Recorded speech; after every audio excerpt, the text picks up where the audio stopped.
Hello everyone, and welcome to this new video on the Joplin Mobile application. Today, I'm going to show you how to enable plugins, install a plugin, and use it directly on the Joplin Mobile app. To get started, open the Joplin Mobile application. Open the main menu, where you can see your notebooks, and tap on Settings.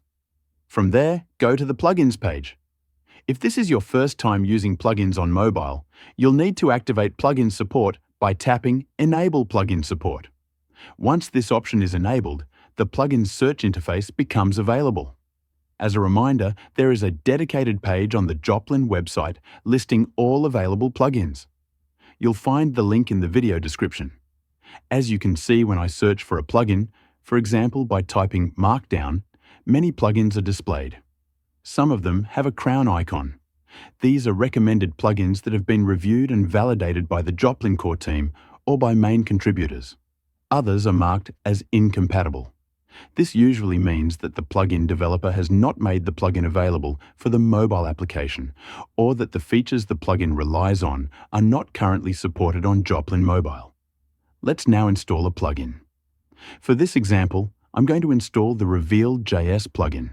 I search for it using the search field. Reveal.js allows you to turn Joplin notes into a slideshow presentation. I tap on the plugin and install it. Once the installation is complete, the label installed appears. I can now go back to my Joplin note.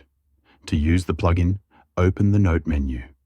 In the case of the slideshow plugin, I tap on the three-dot menu in the top right corner and select Start Slideshow. As you can see, my notes are now displayed as slides. This makes them easier to read, and it can also be very useful if you want to present your notes during a screen share. You now know how to enable plugins, install a plugin, and use it on the Joplin mobile application. If you'd like to learn more about Joplin, the mobile app, or specific plugins, feel free to check out our other videos. And we'll see you very soon for the next one.